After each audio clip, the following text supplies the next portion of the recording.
Hello and welcome back to this next episode of Attingham Park. If you've watched the live stream, this is being recorded literally straight after that. You might remember at the end of the live stream I'd set a worker off mowing some grass, and he'd already crashed into a fence once, and it had just warned me again that he was blocked by an object. So we're just going to shoot up here and just see what the object is that he's blocked by.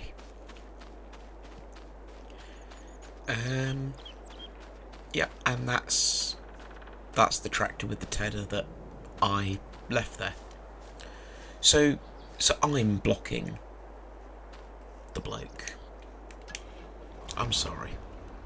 I should probably have checked it wasn't me before moaning about him being a bit useless, shouldn't I?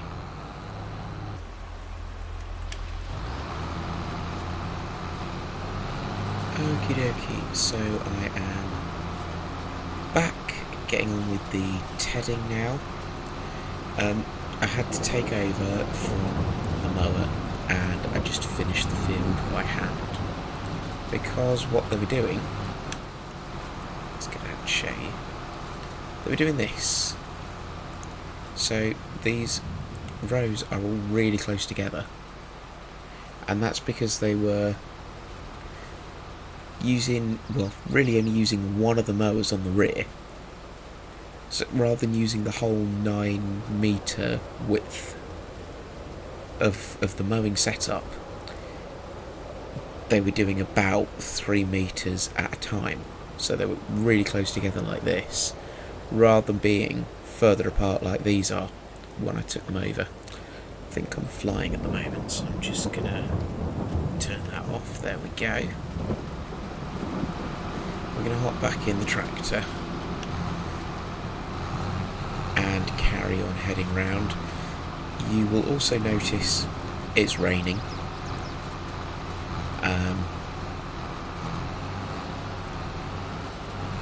Yeah, I'm not sure on the exact reality of being able to dry grass with a tedder in the rain, but you know, it seems to be doing it, so we're not going to argue with the game physics. I am just going to speed this up a bit to 15. Let's put the cruise control on, so I'll stick at 15. Just to get this done a little bit quicker.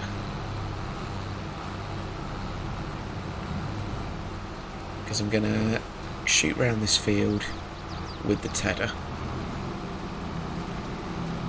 turning this grass into hay with that lovely tedder animation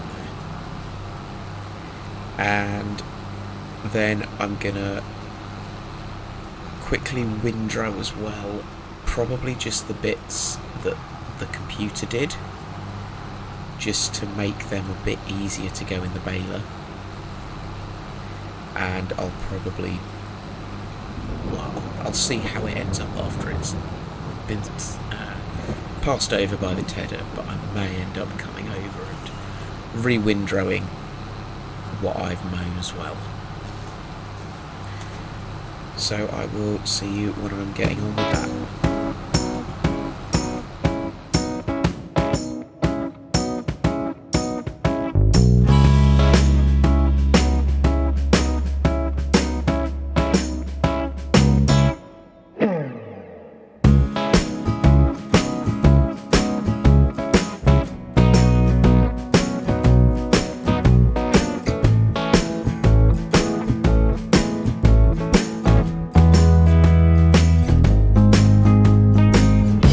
Okie dokie. I am getting going with getting this field windrowed up. I have already been round and windrowed up the headlands, and I baled that and collected the bales already. Couple of reasons for doing that. The first reason is if you've got a windrow around the headland, when you're trying to windrow the rest of the field, it ends up getting caught in the windrow. You've got to lift the windrow at the right time. you end up missing bits, it just gets a bit messy. And if I bailed it to avoid that problem and didn't collect and deliver the bales, then I'd be crashing into the bales as I go up and down the field, and that also gets messy.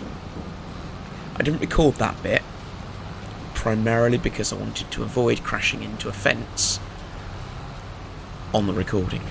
So I saved you from that. Just gonna plod up and down. What I'm gonna do is I'm gonna double width these, so because this windrow is kicking everything out just to one side, as you can see here, it's difficult. I found it quite difficult on the headland, for example, to collect everything neatly.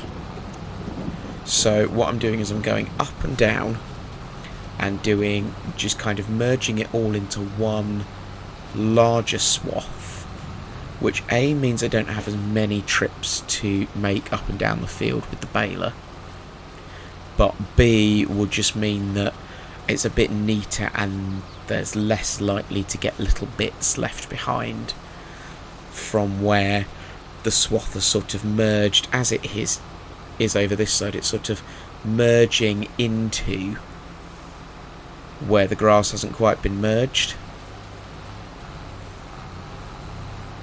So let's just swing around nice and tight, and then we'll jump on this. Probably cut this about here, just slightly into the windrow we already had. Well, we are now baling, going through these wide swaths quite nicely actually, and absolutely spewing bales out of the back because they are such thick swaths. So yeah, I'm quite pleased. We had 12 bales that I delivered the first time around. Oh, I'm missing a bit there, whoops. 12 bales the first time around, which completed just shy of 50%, 48 or 49%, something like that, of the contract, the amount we're required to deliver. But because I hadn't set the baler up correctly, those were 220 centimetre bales, not 240 centimetre bales. So it was 12 of those completed about half of the contract. I've now upped the size to 240 centimetre bales, and I've just, in this bit of field that I've done so far, produced 12 of those. So I think we're going to have a few bales left over, which is all the better for us, because any leftovers get sold. There we go, more profit for us. I think I'm going to have to do this one twice. I don't think I did that one very well.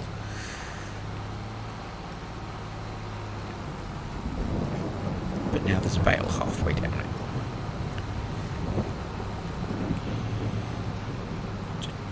Just bump it out the way, that works.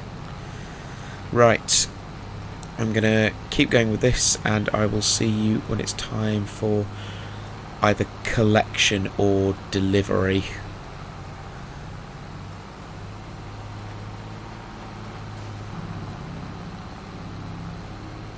Okie dokie, so we're just arriving at the delivery point here. Now there's this big sort of grate in the floor that I'm going to try and avoid. That's normally like a fairly good shout for a delivery point, but I can tell you from earlier, the delivery point's actually this warehouse where there's already loads of hay bales stacked. Brilliant. It's like it's showing us nice and easy where we need to go. But if I reverse in, it's really difficult with this cow sort of barn right here.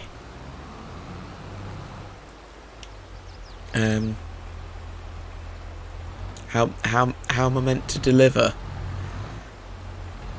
Don't think this contract was thought through, because I can't deliver the bales. So I thought, when I delivered them last time, I'd just sort of dump them there, and that would be that. But they don't disappear; they're still there. So let's lower this down. So this, I haven't really got any choice. I've got to sort of, come on, nudge them. There we go. And then they will fall and make a big mess.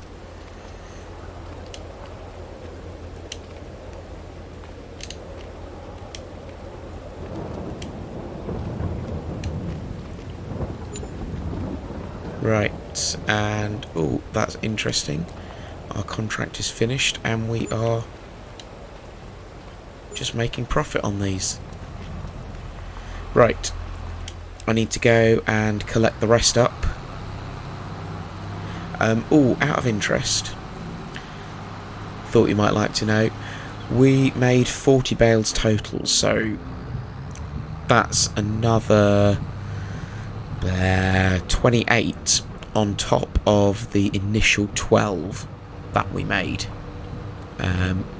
of the small ones, so that's 28 of the larger ones that we ended up making. And so we've just delivered 14 of those, so the remaining 14 are going to be ours to sell and make some money on. Although, if I'm honest, I will probably find somewhere different to sell them that's not got a silly overhead like that.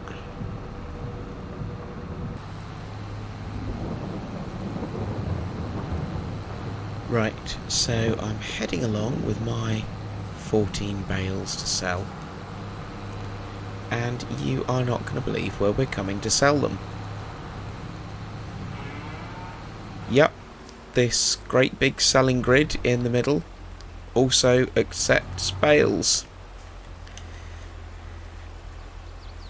and doesn't have any height restrictions on it, unlike this bit. So yeah, that's good fun. So we're going to drop these off and see how much. 11,000 from that, not bad. Let's get rid of this green marker, and that's contract vehicle, so I can complete the contract and leave that there. Complete, there we go.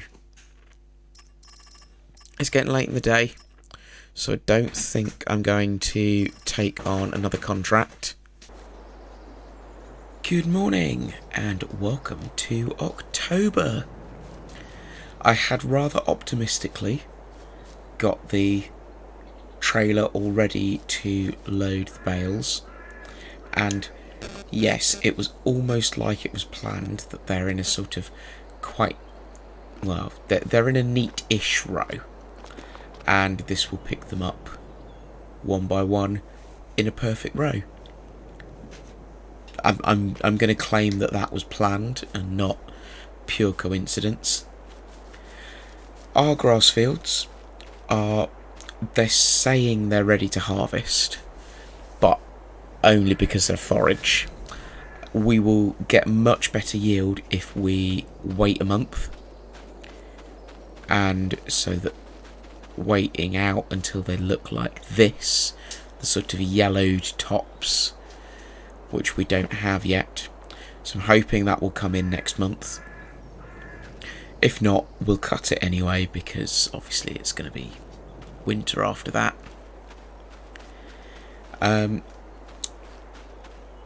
Money wise, we're doing quite well. We have 66,000 in the bank. We've obviously had the 4,000 go out overnight for leased vehicles and what have you. Some of that money as well is interest on the loan. So the sooner we can start paying that back, the better, because that will start dropping our interest payments. So after the contracts yesterday and the excess hay that we had, we were sitting on 70,000. So obviously with the 4,000 out overnight, that's now down at 66,000. I thought it would be good to take some of these trees out before we do any more mowing, and just sort of get the trees out, and then we can mow through. We've not got to sort of dodge trees. And what we'll do after we've mown is these kind of lighter patches that are a different colour.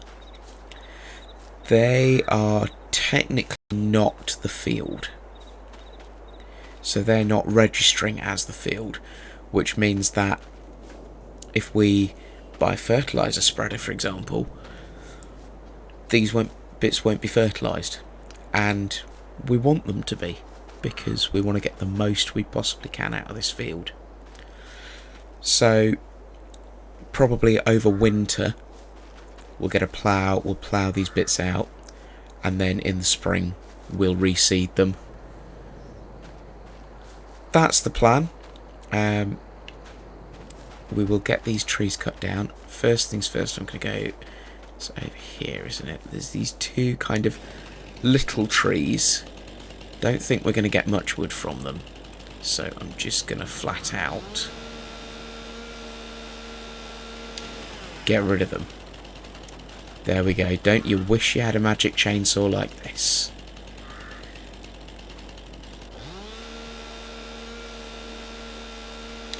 Right, so they're gone. They're not part of our field. So this one, rotate the chainsaw around now, get the green line down as low as we can go, because we want to get the absolute most out of this.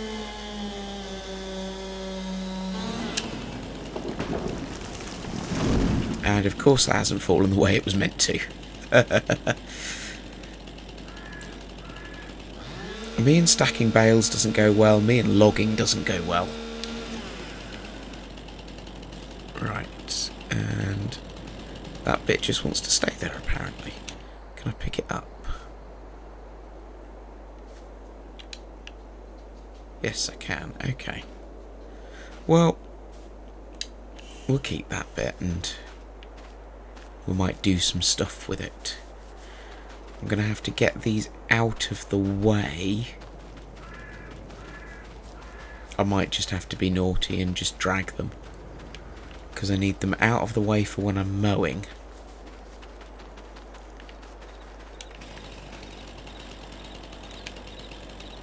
But I don't think I've got the time. Well, we'll see. We've got some money at the moment, haven't we? So it might be worth getting some wood chipping gear to do some wood chipping with these. Right.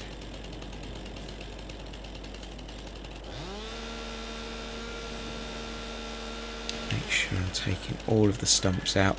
Yeah, I think this is the thing I hadn't quite thought through. I wanted the trees gone before I did the mowing, but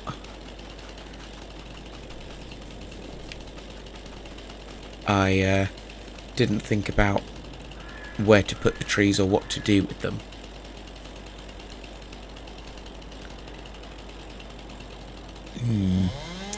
Okay. Well, I will go away and come up with a plan. Let's get rid of that stump. About what I'm going to do with these trees, how much I'm going to drag them, where I'm going to drag them. what I'm going to do with them, how much money I'm going to spend doing it, and I will catch you in the next episode. There's lots of trees over here as well. Ooh.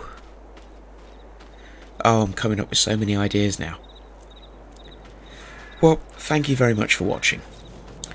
Please don't forget to jump on the like button, share this video around, and subscribe to the channel if you are not already subscribed. But most importantly of all, you have a good day now.